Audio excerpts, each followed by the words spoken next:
दोस्तों, यह तो हम सभी अच्छी तरह से जानते हैं कि महाभारत में युधिष्ठिर ने द्रौपदी को जुए में दांव पर लगा दिया था। दुर्योधन की ओर से खेल रहे मामा शकुनी ने द्रौपदी को जीत लिया। उसके कुछ समय पश्चात ही अपने बड़े भाई दुर्योधन की आज्ञा पाकर दुशासन भरी सभा में द्रौपदी को बालों से पकड़कर घसीटते हुए सबके सामने ले आया। जिस समय सभा में द्रौपदी का चीरहरण हो रहा था, तो सभा में उपस्थित भीष्म पितामह, द्रोणाचार्य और विदुर जैसे न्यायकर्ता व अन्य महान लोग भी वहाँ बैठे थे, परंतु वहाँ मौजूद सभी बड़े दिग्गज अपनी आंखें झुकाए बैठे रहे। जब दुशासन को द्रौपदी का चीरहरण करने के लिए कहा गया, तो द्रौपदी को इस बात का एहसास हुआ कि संकट बहुत बड़ा है, और यह भावते ही उसने अपने सबसे प्रिय सखा भगवान श्री कृष्ण को याद किया। और हम सभी यह बात जानते हैं कि श्री कृष्ण ही द्रौपदी की लाज बचाए। परंतु दोस्तों, यह सवाल भी उठना लाजमी है कि जब भगवान श्री कृष्ण पहले ही द्रौपदी को बचा सकते थे, या फिर यूं कहें कि युधिष्ठिर को श्री कृष्ण ने जुआ खेलने से रोका क्यों नहीं। अगर भगवान चाहते तो वो भी शकुनी मामा की तरह युधिष्ठिर को जुए में जितवा सकते थे, लेकिन उन्होंने ऐसा क्यों नहीं किया। असल में इस सवाल का जवाब छिपा उद्धव गीता के अंदर। परंतु इससे पहले कि हम आपको यह बताएं कि सवाल का जवाब क्या है, उससे पहले आपको यह जानना भी जरूरी है कि उद्धव गीता आखिर है क्या। उद्धव भगवान श्री कृष्ण का सारथी हुआ करता था। महाभारत समाप्त होने के पश्चात जब एक दिन भगवान श्री कृष्ण अपने सारथी उद्धव के साथ बैठे थे, तो उन्होंने उद्धव से कहा कि प्रिय उद्धव, अपने इस अवतार में मैंने सभी को कोई ना कोई वरदान दिया, परंतु तुम ही ऐसे व्यक्ति शेष हो जिसने मुझसे आज तक कोई वरदान नहीं मांगा। अब तो वरदान मांग लो। यह सुनकर उद्धव बोले कि हे प्रभु, मुझे आपसे वरदान पाने की कोई अभिलाषा नहीं है, परंतु मेरे मन के भीतर कुछ शंकाएं हैं, जिनका यदि आप निवारण कर दे तो यही मेरे लिए वरदान के समान होगी। यह सुनकर भगवान श्री कृष्ण ने कहा कि हे उद्धव, तुम्हारे इन वचनों को सुनकर मैं अत्यंत प्रसन्न हुआ हूँ, और आज मैं तुम्हें जो भी बताऊंगा वह भविष्य में उद्धव गीता के नाम से जाना जाएगा। उसके बाद उद्धव ने श्री कृष्ण से कई सवाल किया।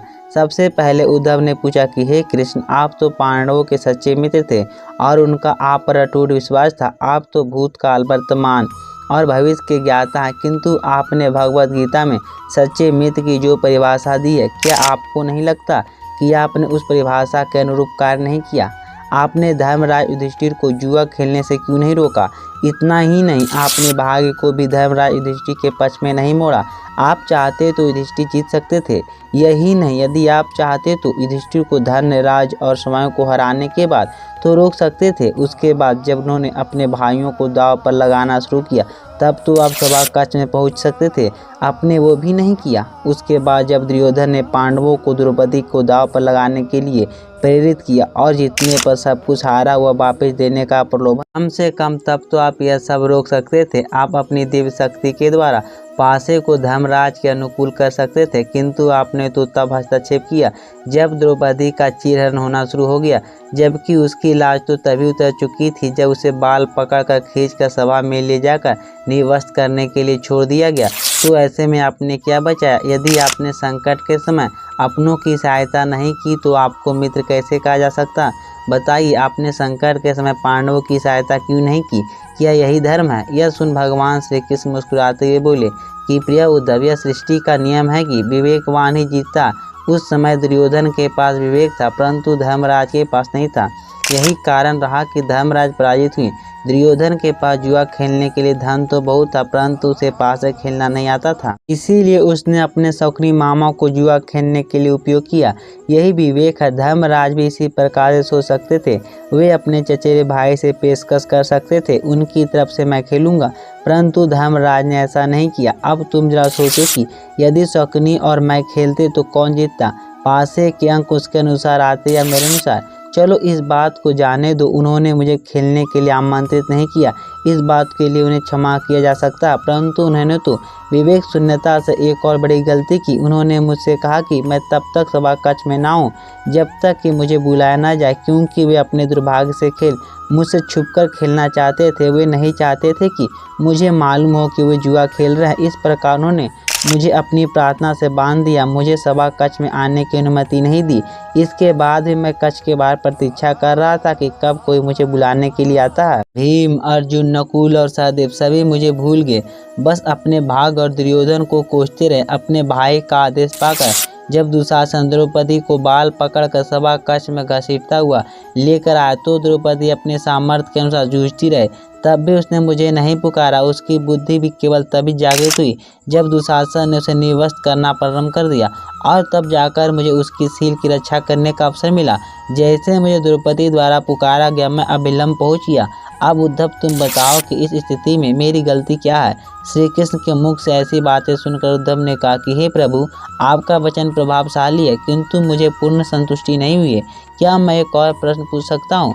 तब श्री कृष्ण की अनुमति मिलने पर उद्धव ने कहा कि आप तो फिर तभी आओगे जब आपको बुलाया जाएगा। क्या संकट से घिरे अपने भक्त की सहायता के लिए आप स्वयं नहीं आओगे? तब भगवान श्री कृष्ण पुनः मुस्कुराते हुए बोले कि हे उद्धव, इस सृष्टि में प्रत्येक का जीवन उसके स्वयं के कर्म फल के आधार पर संचालित होता। ना तो मैं इसे चलाता हूँ और ना ही कोई इसमें हस्तक्षेप करता। मैं तो बस एक साक्षी हूँ और मैं सदैव तुम्हारे आसपास जो हो रहा उसे बस देखता हूँ। यही ईश्वर का धर्म है। यह सुनकर उद्धव ने उलाहना देते हुए कहा कि बहुत खूब प्रभु, तो इसका अर्थ यह हुआ कि आप हमारे समीप रहकर बस हमारे बुरे कर्मों का निरीक्षण करते रहेंगे। हम पाप पर पाप करते रहेंगे और आप तो बस हमें साक्षी बनकर देखते रहेंगे। क्या आप चाहते हैं कि हम भूल करते रहें और पाप की गठरी बांधते रहें और इस सब का फल ही भुगतते रहें? सुनकर भगवान श्री कृष्ण बोले कि हे प्रिय उद्धव, तुम मेरे भीतर छिपे गुण रह तो समझो। जब मनुष्य को लगेगा कि मैं हर समय साक्षी बनकर उसके साथ खड़ा हूँ तो क्या वह तब कोई गलत कार्य करेगा? और मुझे विश्वास है कि तुम भी सुनिश्चित रूप से कुछ भी बुरा नहीं कर सकोगे। जब मनुष्य भूल जाता है कि वह मुझसे छिपकर कुछ भी कर सकता है तो वह फिर कठिनाइयों में फंस जाता है। धर्मराज को भी यही अज्ञानता ले डूबी और उसे लगा कि वह मेरी अनुपस्थिति में जुआ खेल सकता है। अगर धर्मराज ने यह सोच लिया होता कि मैं तो हर समय साक्षी बनकर साथ खड़ा हूँ तो क्या जुए का परिणाम कुछ और नहीं होता? यह सुनकर उद्धव मंत्र मुग्ध हो गए और बोले कि प्रभु, कितना गहरा अर्थ छिपा था आपकी इस बात में, कितना महान सत्य है। जैसे ही हम अपने मन में यह विश्वास करना शुरू करते हैं कि ईश्वर के बिना एक पत्ता भी नहीं हिलता है तो साक्षी के रूप में हमें उनकी अनुभूति होने लगती है। गड़बड़ तो तब होती है जब हम इसे भूलकर सांसारिकता में डूब जाते हैं। हे प्रभु, आपके इन वचनों को सुनकर मेरा जीवन सार्थक हो गया।